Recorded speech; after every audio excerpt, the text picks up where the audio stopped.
Having one of these old Music Masters come through the shop brings back this weird rush of feelings. It reminds me of seeing a girl that I used to be deeply in love with randomly. Someone from maybe the distant past that just unexpectedly comes back into your life. There's this rush of elation that's accompanied by a small measure of sadness, knowing that you're going to have to let her go all over again. All right, Jason, back inside of this old Music Master that I worked on a long time ago. I had replaced at that time this socket here. Last night in the wee hours I replaced this one. And for you mutants out there that don't know, the socket material in these old amps is kind of abysmal. This is basically the bass guitar version of the Fender Champ. And pardon that, I've done a lot of work. Let me get this set back up. I've done a lot of work on the inside of this amp, and it's work that I typically do on these, and I enjoy it. So don't take it like it's anything other than that. And that's not what this is. This particular amp came like the other ones do. This is the best version of this amp. If you're not really into 6v6s, into that type of overdrive, for my money, these little 7-pin power tubes, I think a 6AQ5, if I'm not mistaken, that's the sound for these. And I think it's the best overdrive you'll get out of a non-reverb Fender, in just my humble opinion. And this is the best, for my taste, construction-wise. They have a single turret strip, about 5 inches long there.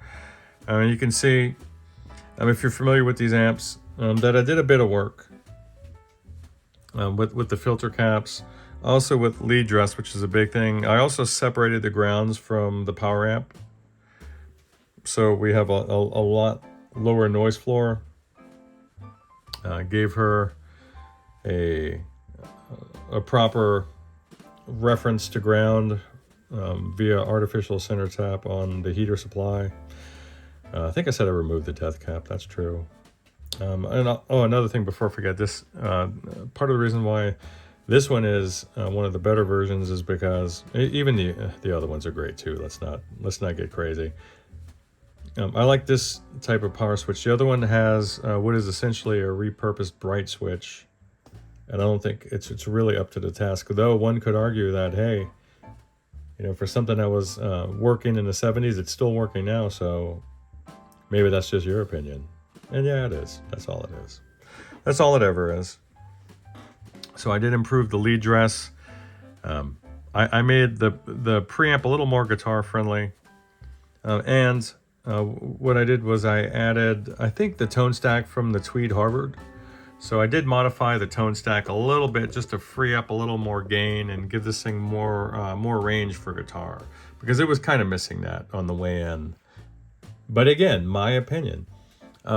If you just take one of these off the street and plug your guitar in and turn it to 10, it's still going to sound amazing. It's just gonna.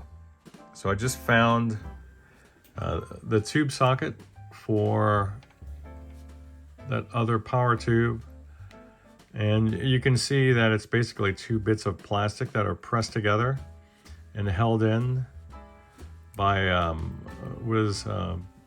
essentially a glorified rivet, and that would be also on the sides here as well as on the center there. And what you have between these 2 bits of plastic, you'll have like kind of an J-shaped bit of formed metal that will say begin with the solder lug and end as a crimp here, a barrel-shaped crimp for just to accept the tube pin. So that's basically what you're looking at, and they just don't hold up. They'll fall out. adjacent, if I recall, the one over here had a literal arc, a burnt and charred arc path there between the pins, I think, heater and cathode, if I'm not mistaken.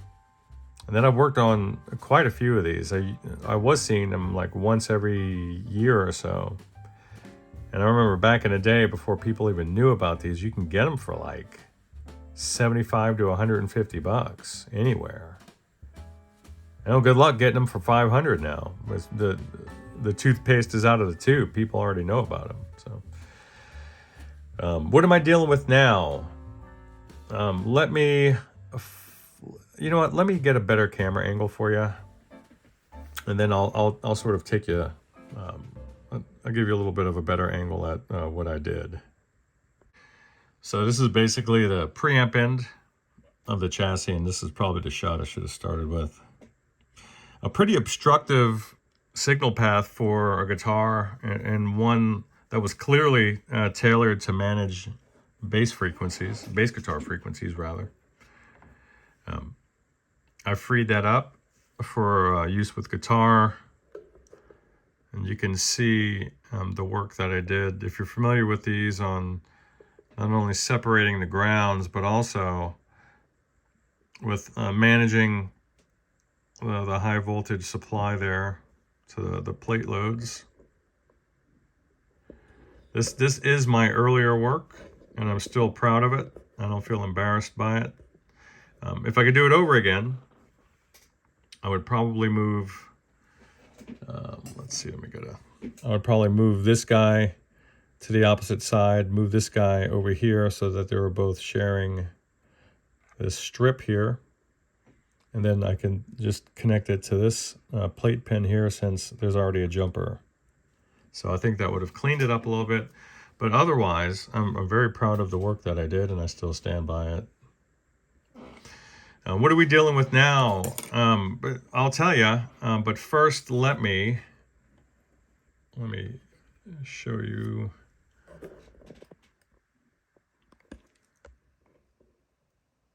There we go. I did add in an existing, actually for the mount for the output transformer, I did add a small terminal strip there to accommodate the new tone stack. So everything is still nice and neat.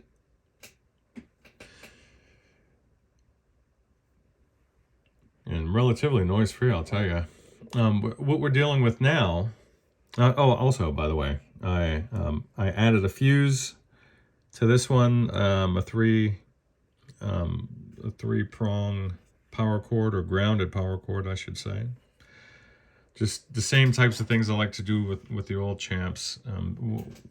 What's not here is, what's not here is a proper output jack, because there's a very small run off of the output transformer secondary that connects directly to the speaker.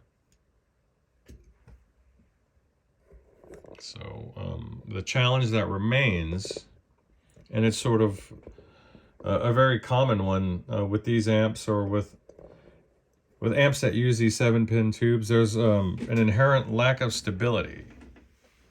You have a very long shape that ends up becoming a lever.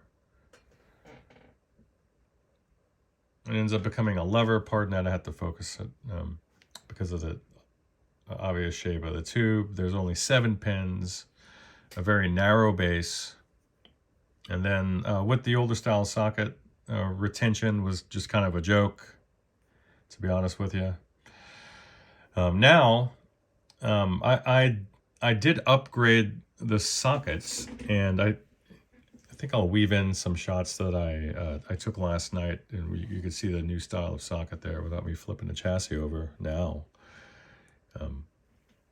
The challenge now is retention, or really protection, because one little bump of these and the pins will bend, and then reinserting them is only going to open up the contacts inside of the socket, and then you're going to have issues again. There was evidence of arcing inside of the socket that I had replaced a few years back because of that particular issue. There was a very small gap over which there was basically like a spark gap, and it was heating up. There was a bit of charring, but thankfully it was very easy for me to remove all of that, and then we were able to save that socket without me having to put another one in. But just getting back to the main thrust, the challenge now is what are we going to do for retention or stability? And the only option that I've seen, and am I going to crowdsource a solution? Maybe, if you guys know of an alternative to what I'm about to say, then feel free to chime in. It's all for the benefit of the owner. I don't need glory on every solution. I don't need to innovate or recreate the wheel, as they say.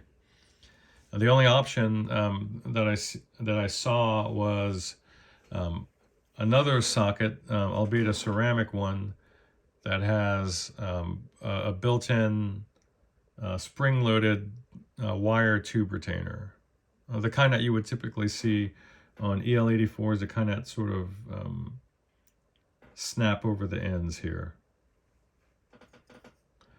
And you just kind of hope and pray. But you know what? That doesn't solve the issue either. If you look at Blues Juniors or some of the other amps, what ends up working best is probably a combination of something like that, along with having a physical shield in maybe the form of a bar running across the back, a la Mesa Boogie. Just get in a piece of aluminum channel from Home Depot. They'll cut it for you. You can drill the 2 holes for yourself, and just 2 wood screws later, you're in business. If the cleats are there, if not, it's not hard to add cleats to the side of this cabinet. I'm just taking a peek over and I do not see them. But just thoughts to consider for the future. All right, guys, and I'm back, and I know another right hand 3/4 angle. Why? Well, it puts the iPhone's mic at about a 40-degree angle to the speaker cab, so a little off axis, but that's okay. We're gonna get some noise. I'm gonna put her on 5. We're gonna get some noise because this is open without any shielding.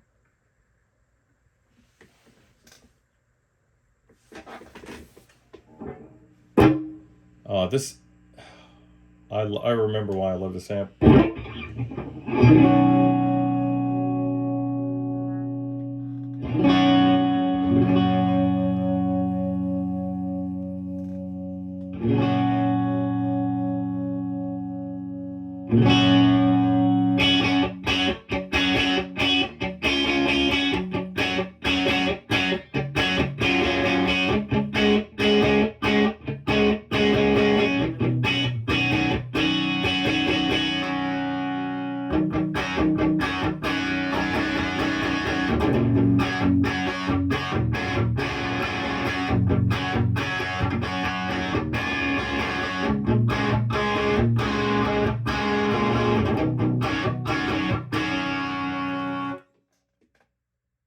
I'm sorry, dude. This amp, I remember everything. It's just coming back to me now.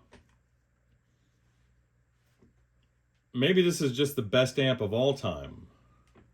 This is on 5 with a PAF style humbucker and a bridge and a single coil at the neck. Let's just bring it up to 10. I had this amp in the shop at the same time that I had a vintage AC15, an early JMI AC30, and a matchless Lightning. And this thing blew them all out of the water for drive and interactivity.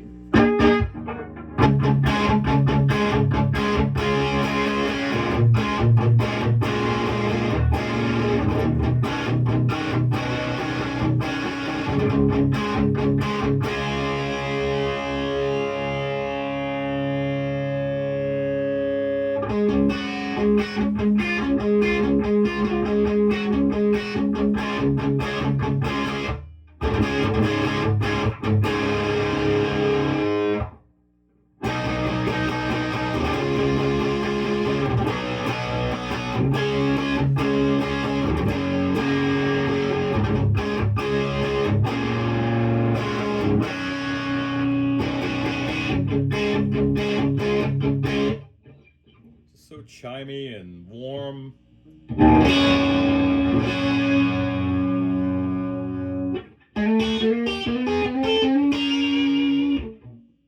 Lovely.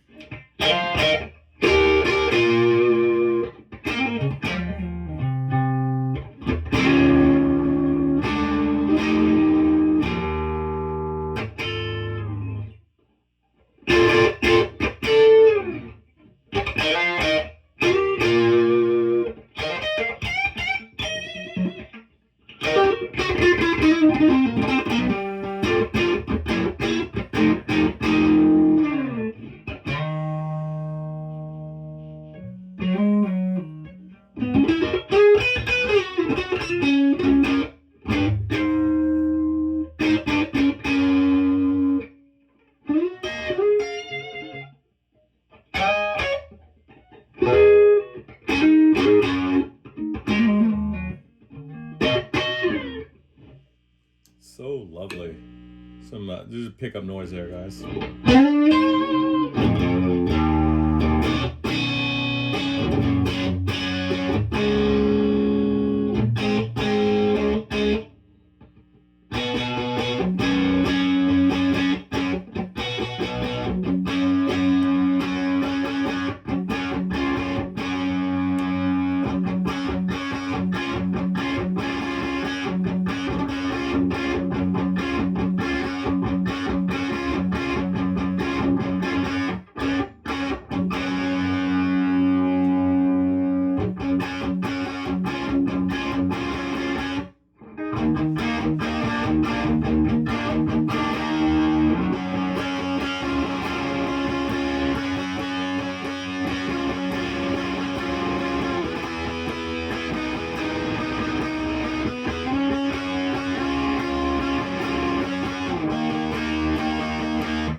That's with two of the 12s covered.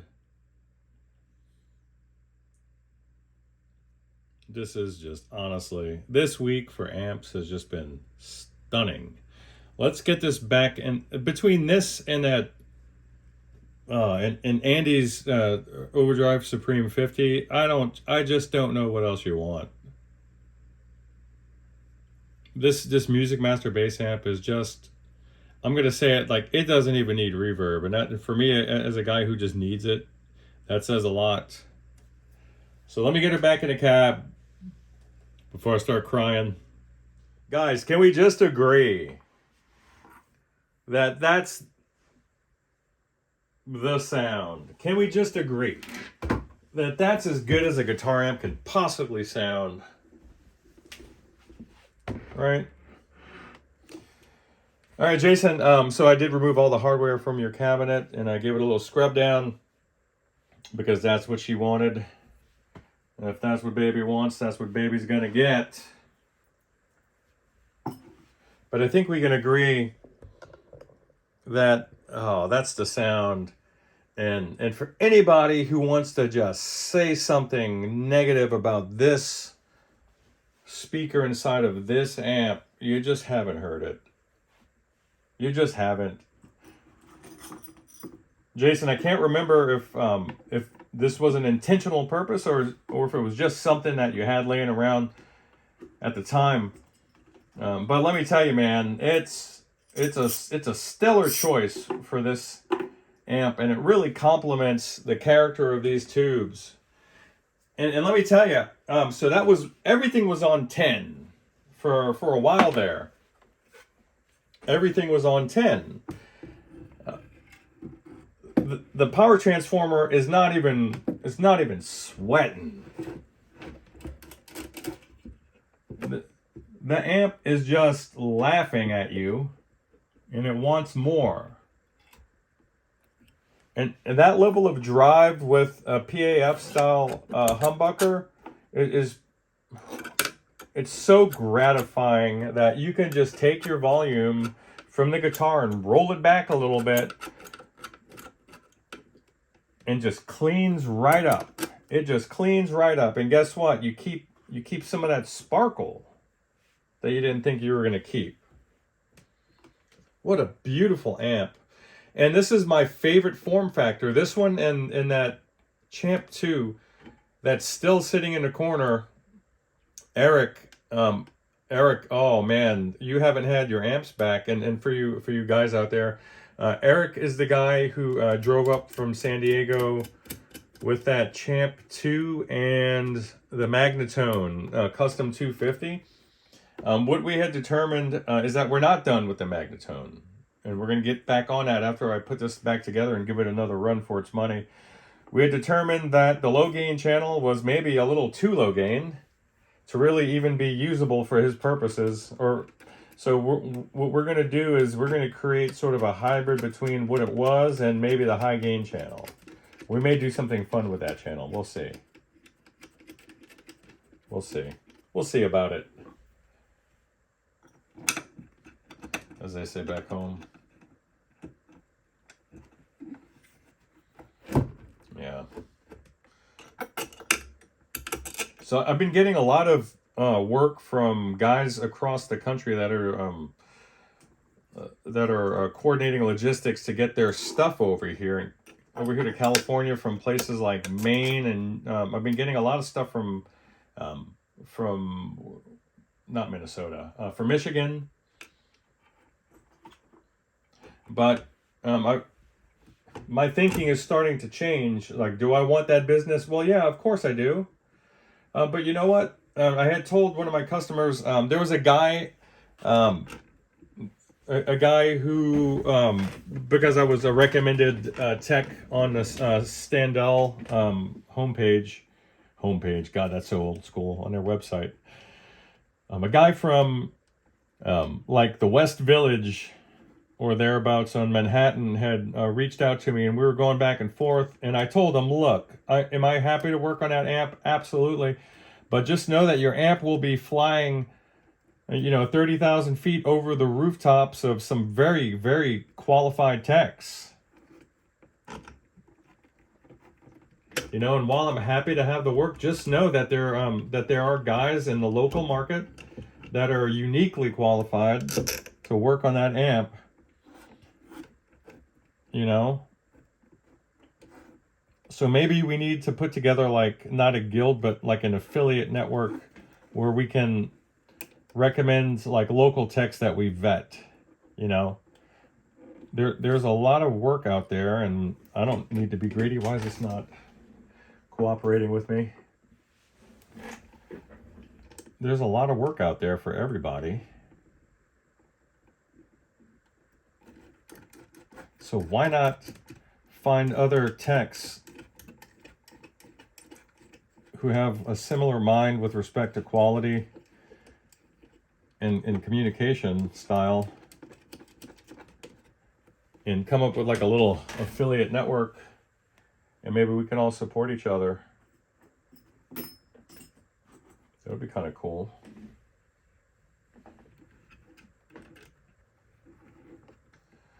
All right, so I don't know how much of this I'm going to keep. The camera is rolling. And you're going to hear some things rattling just like you did on the last cut. It's just something you're going to hear. No one can help it. Yes, I will be using my electric driver. Why? Because I've cleaned out the screw heads, and this has a ratcheting feature, clutch system, so I can choose the appropriate amount of torque to apply. And as you can hear, I'm not just freewheeling the thing. One of the things I like to do is I don't get them fully tightened, but I do firm them up a little bit, because I like to reposition the chassis so that the faceplate is evenly situated over the speaker baffle. Everything has to look even, or I go crazy. My mental issues start to surface again when things aren't lined up.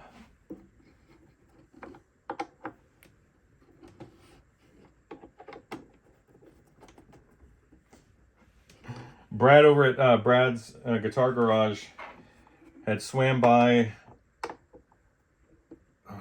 the Fuchs video that I did and said, hey, I know Andy, we communicate, and I'm gonna send him a link to this video. Don't do that. Oh my god, it's so embarrassing, because I was just completely fresh and noob on that circuit. I haven't even looked at a schematic for Dumble Clone before I dove in. Though it does have Andy's secret sauce all over it. I'm sure it's got Andy's DNA in there. Imagine, imagine like, it's sort of akin to having one of your heroes show up at your house while you're still wearing your pajamas and you haven't vacuumed or whatever. It's sort of like that kind of feeling, you know? Oh, here's a video of this tech with a speech impediment sodomizing your amp by giving a terrible walkthrough, an inarticulate, decaffeinated walkthrough of what is arguably one of the finest amps I've ever played. And I'm not alone there feeling that way about that amp.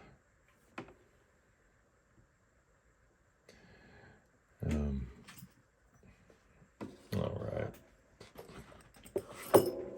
And so you guys know, when you're looking at these amps, this is the one with the cleats. This is a 1970, I believe. The older ones, like the Silverface brethren, will have the glued-in and particle board kind of construction. This has the pine finger jointed construction. Though the baffle itself does appear to be particle board, that's okay. It's not the kind that turn into cornflakes if they get a little damp. And now I'm going to clean up the solder joints on the speaker, and we'll do a proper job of connecting that over. And yeah, Jason, here's what I recommend, man. You're not going to have an issue. And I don't know if... Let me reposition this camera mount and then get back to you. All right, now you're not going to have much of an issue with these guys shifting around so much. And you can see that it's the type of... It's not the bayonet style of shield that would accommodate this, and it's not any type of a bayonet or press-on shield that would accommodate this, because these sockets are probably surplus for the shorter version of the miniature 7 pins and not the elongated type. But it's a higher quality socket than was in there, and I do have a little stock of these, so it's just perfect for it. But what I would do is I would take maybe I would take some 3/4 inch by 1 inch bits of wood, and I would probably situate them about right here. You want to like pre-drill that so it doesn't split on you, and then get an appropriate sized wood screw with either a flat or a pan head, and I would drive those in to either side here, and then I would go to Home Depot and get some aluminum channel about 1 inch thick. I still have the boogie here, actually, so I'm waiting on Gibson customer service, which has been great, to send me a switch for that boogie, and then I can get it out. But here's that U channel, and you can see how if you had a cleat, it would just go right there, and you would just bring it in to about, I don't know, 1/4 inch to a 1/2 inch away from the tubes themselves, and then you would have all the protection you need. You know, I would just be super cautious if I was transporting this thing. I would probably, and I'm not even joking, I would probably buckle it up in the seat next to me. That's how special this amp deserves its own seat belt. You know, that's how special it is. But I'm going to go ahead and clean this up, get her put back together, and then we'll do one more play test. And I'll try to keep it short, but this amp, like that Fuchs, just reels you in, and it sort of puts you in that flow state. And it's sad for me because I want to play lead so bad, but my finger is bricked. It's just literally, I can't bend it. So if you want to know what that's like, try tying your shoelaces together from one shoe to the next and try running, and that's what it feels like. You know, or just put a slide over your index finger and your fret hand, and try to play bar chords and do your runs and bends with that in place, and then that's what it kind of feels like. But who cares, man? I could still bang out some chords, and I'm glad that I can at least do that, and I'm glad, honestly, that this finger is still part of my hand. So okay, you guys stand by. Okay, so this will be severely off axis. I mean, 90 degrees off axis. So it will sound boxy, it will sound muted, it will sound muffled, and all the bad things that you've come to hear about stereotypically about combo amps. But let me tell you one thing. To be in the room with this amp is a whole other experience. Because this thing is so three-dimensional sounding. It sounds huge, but not huge and as in just a exaggerated low end. It's so rich and full sounding. It's just like tone coming from everywhere. A very immersive experience. So I have some tools that are still not really sorted out yet, so just forgive me. Okay, and we're gonna simulate, well, we're actually going to create an environment where this thing is plugged into an outlet at 120 volts. The demo that I just did with it going into the shop 412, it was around 115 to 117, so let's spice it up a little bit. I'm going to put it on 3 and see what kind of cleans we get.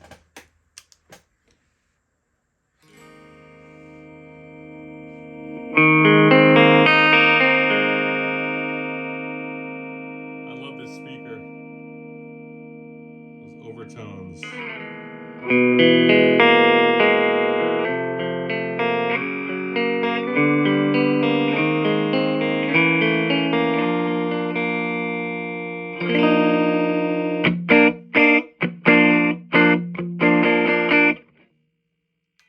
noise. All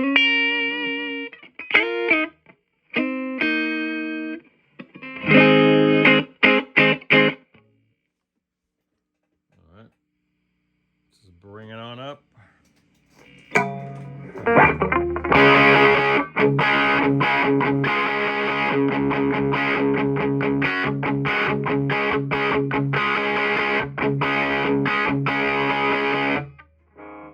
Wow, it's got so much presence. And I mean just like body presence.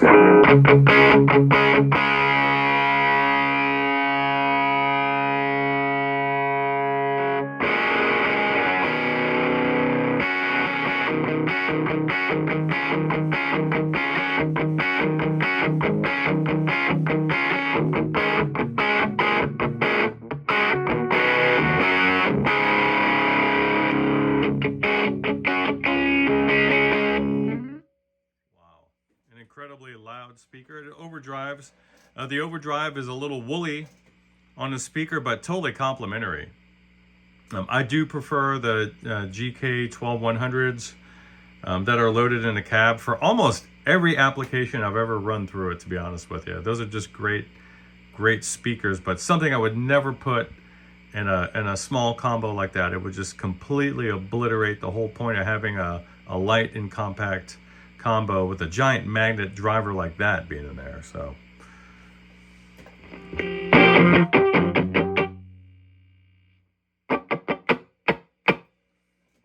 she sounds beautiful, Jason.